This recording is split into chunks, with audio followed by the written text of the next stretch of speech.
Ladies and gentlemen, this is Eddie Marcus. One more time, check it out. You're always on my mind. There's no doubt about it.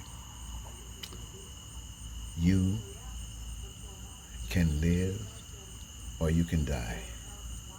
You can suffer or you could strive. I say live and strive. And the best way to do that is to put all your resources together and you can do things you could never do any other way. So, ladies and gentlemen, I'm saying this to say to you, as these days pass and I get a chance to reflect as a social scientist back on more of these things that we as people, especially people of color, have been exposed to all of our lives. And when we go back just a little bit back in history, and we see, I tell you, ladies and gentlemen, what happens out there, it makes me have to tell you again. This is a movement between evil and righteousness.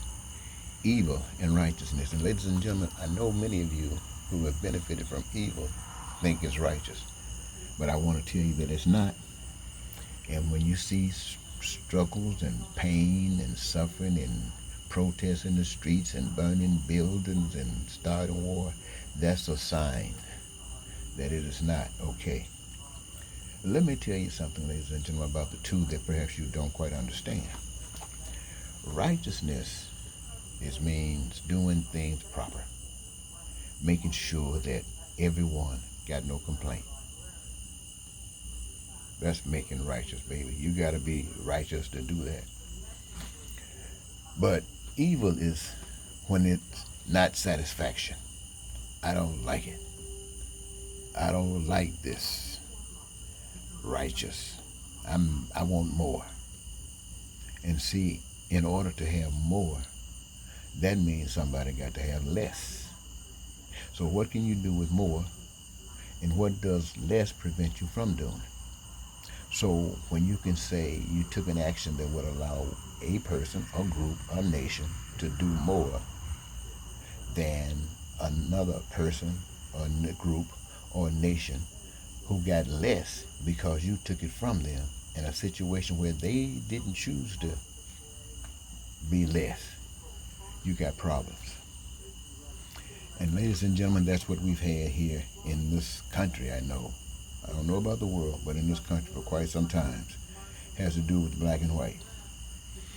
Black men, white men, and everything that comes out from that.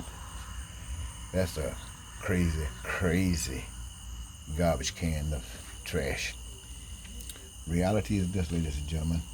Blacks and whites require the same things for survival because they are connected to the source. All of them are. Same things. Those survival requirements have been according to the engagement of the power that gave you these requirements. Those resources have been set in place. The need is within you. The desire, the motivation is within you.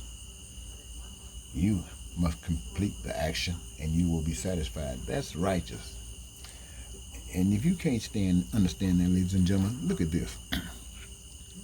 I want you to think about black people, how they've been hung, lynched, how they've been beat. Think about all the things that black people have had done to them.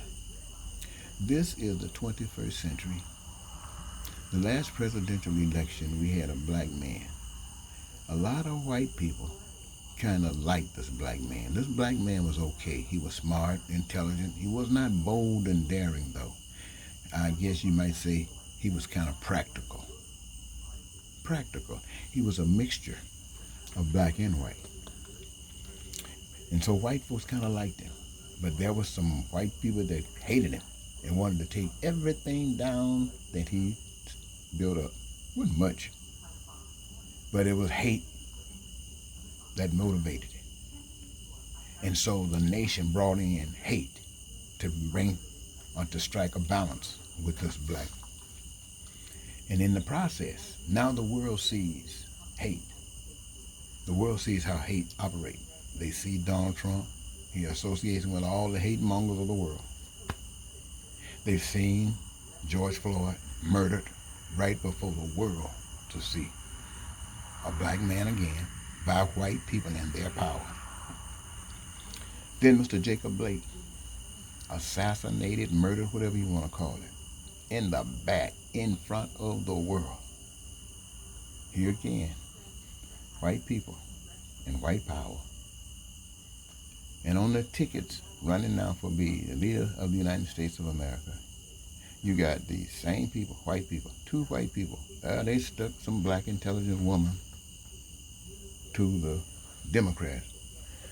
That's not good enough, ladies and gentlemen.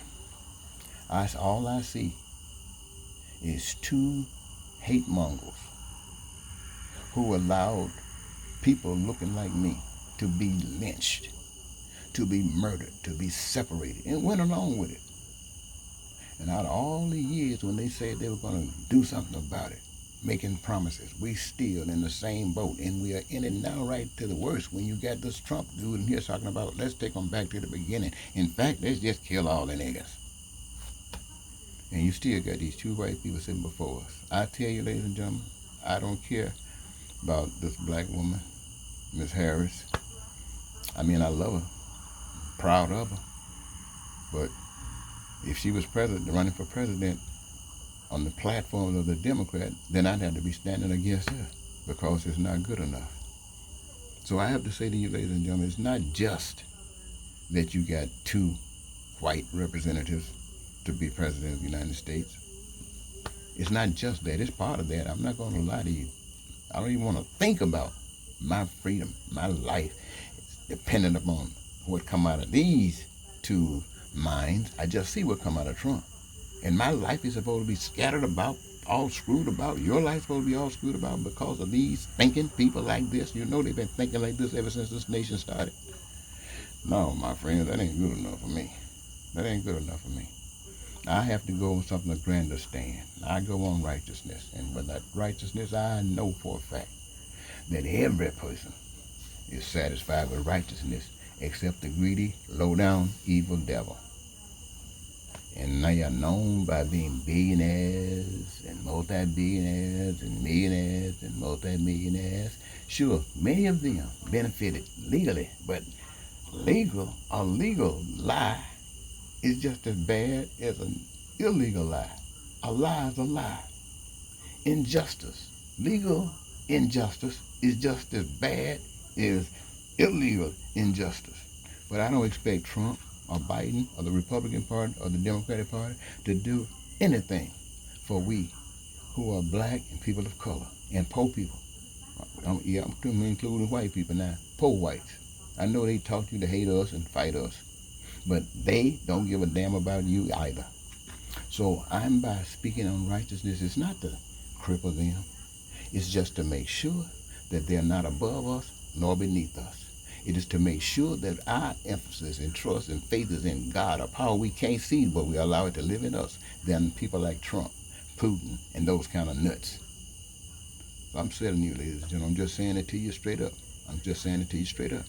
I'm not standing with these guys. I'm standing for God, the invisible power. And I know for a fact that if this word is out, anybody in this country who is a lover of God will support this platform, will support this idea. You ain't got to be in the church. You be wherever you are. If you support God in this instance, you will be supporting this campaign to give God glory. Now, do I expect anybody to support it? All I know is this. That campaign got won, and you have just heard the voice of that one. I don't know what the rest of the world is going to do, and I'm not going to worry about it. But I've given my testimony to you and to this nation. I'm a child of God, and I will not be led like a dog, led like a cow, led like a mule by some people trying to convince me that they are smarter than God. Not today. Thank you, ladies and gentlemen.